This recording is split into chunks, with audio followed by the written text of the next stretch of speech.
Pero hay otras urgencias como ¿qué pasa con el dólar? Es la pregunta en la calle y la que le trasladamos a Iván Carrino, joven economista que hoy nos visita. Iván, bienvenido.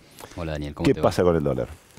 ¿Qué pasa con el dólar? Bueno, ¿qué pasa con el dólar? Es que está siendo bastante demandado y entonces el Banco Central salió a intervenir para evitar que el precio suba demasiado o suba.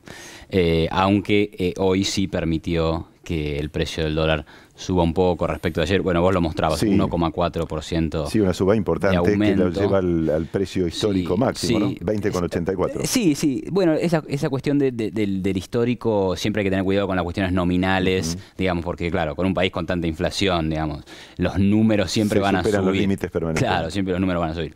Lo que sí es importante es la cantidad de reservas que vendió el Banco Central. En 2 días, alrededor de 2.000 millones de dólares de reservas. Entonces esto te muestra que, bueno, hay una fuerte intervención del central para evitar que suba el dólar, ¿no?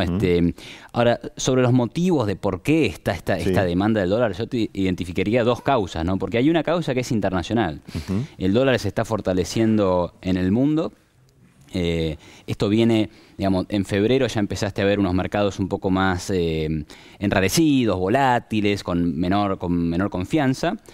Una tasa de los bonos norteamericanos que está subiendo. Eso siempre genera lo que se llama el vuelo a la calidad. Es decir, que vendemos las inversiones en los países emergentes, vendemos las monedas emergentes y nos refugiamos en el dólar. O sea, muchos inversores llevan el dinero de países emergentes a esa tasa más alta en Estados Unidos. Exactamente. Entonces eso te aprecia la moneda norteamericana en detrimento de todas las demás. Y en los últimos 7 días, si vemos el gráfico del dólar versus las demás monedas, tenés todos los días un poco de aumento. Entonces, en el mundo entero. En el mundo. Entonces, ahí hay una cuestión internacional que estaría determinando un precio del dólar más alto para todos los países. Sí. Entonces, no le veo mucho sentido a salir a combatir esa tendencia desde la autoridad monetaria. Y después hay otro factor que es más local. Creo que los orígenes de esa desconfianza en el peso los podemos encontrar, bueno, en la inflación que tenemos, que eso siempre, pero en la conferencia del 28 de diciembre, donde ahí la confianza en la capacidad del Banco Central para controlar la inflación,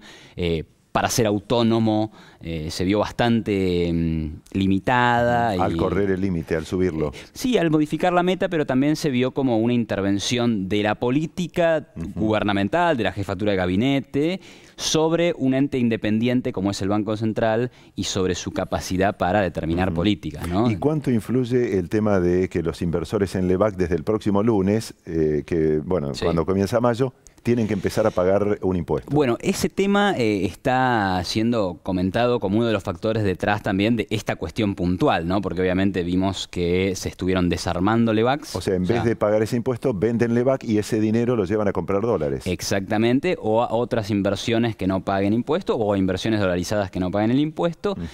Así que efectivamente eso podría estar incidiendo. Si eso es lo que está detrás, que efectivamente es un tema, es una cuestión transitoria y puntual. Y local, es así local. Esa también es local y eso implicó que, por ejemplo, hoy subieran las tasas de las DEVAC. Porque cuando todo el mundo vende esos títulos, suben las tasas, o sea, es automático, baja el precio y sube la tasa. Si todo el mundo los comprara, entonces sube el precio y baja la tasa. También es un intento del Banco Central subir la tasa en retener a los inversores en Lebac para que no se vayan al dólar. Es un proceso que se da. O sea, lo único que podría hacer el Banco Central ahí es buscar evitar que suba la tasa saliendo a comprar Lebacs. Pero no estaría haciendo eso porque si no, no hubiéramos visto esta suba de la tasa. O sea, la suba de la tasa se da como un fenómeno de mercado en el mercado secundario. Sí, sabemos que la cosecha no fue buena por la gran sequía. Ahora, pareciera que todavía falta liquidar casi toda la soja y eso podría colaborar a frenar el dólar. Sí, ahí me parece que los meses de fuerte liquidación, sí, puede que sean abril y mayo, entonces ahí siempre ayudaría, pero bueno, también tenés el impacto de la sequía que genera una escasez de dólares. Pero bueno, si el año que viene tenés una buena cosecha, entonces tenés más dólares. O sea, tampoco es que la política monetaria se tiene que guiar por eso, digamos. A la larga, para algo tenemos un tipo de cambio flexible, o se supone que que tenemos un tipo de cambio flexible, para que fluctúe precisamente con las oscilaciones de la oferta y la demanda de dólares, ¿no? Ahora, ayer el Banco Central se desprende de 1.471 millones de dólares, hoy de 900 y pico, casi 1.000. Sí. En la semana, en 4 días, lleva 3.000. ¿Hasta cuándo puede seguir esta carrera, esta pulseada?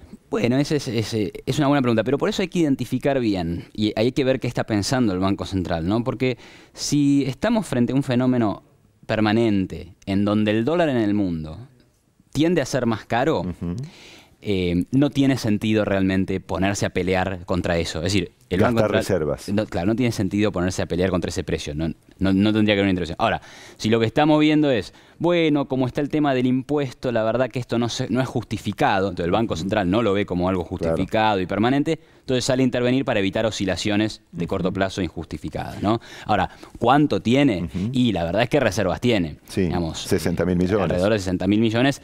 La política de acumulación de reservas por parte del Banco Central ha sido muy agresiva en estos últimos 2 años. Pasamos de un Banco Central de alrededor de 20.000 millones a un Banco Central de alrededor de 60.000 millones. Entonces, la verdad es que hay para rato. Pero igual es importante pensar, ¿corresponde venderlas? Porque a veces por ahí no corresponde. Exacto. Iván, miles de personas nos están viendo en todo el país en este noticiero y se preguntan, ¿y a mí cómo me afecta todo esto?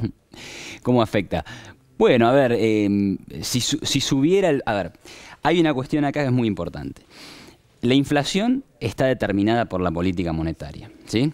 Entonces, si el Banco Central hace una política monetaria fuerte para bajar la inflación tarde o temprano baja, ¿sí? ¿Qué pasó el 28 de diciembre? El Banco Central venía con una política donde la tasa de interés era el principal instrumento. Subía la tasa, esperaba que baje la inflación. Se consideró que esa tasa era demasiado alta y de alguna manera le dijeron al Banco Central, usted no use más la tasa, acá no me la venga a subir. También había muchas críticas porque decían, con una tasa alta, ¿quién puede producir? Todos se van al sistema financiero. Sí, todas críticas que se demostraron erróneas porque la economía se recuperó el año pasado, digamos, está creciendo todavía la economía, se recupera el empleo y hasta la industria crece, digamos, tiene 10 meses seguidos de crecimiento, ¿no? Pero el Banco Central le dijeron, no subas más la tasa. Entonces, ¿qué pasó? El único instrumento que el Banco Central utilizaba para bajar la inflación quedó como anulado, no lo puede usar.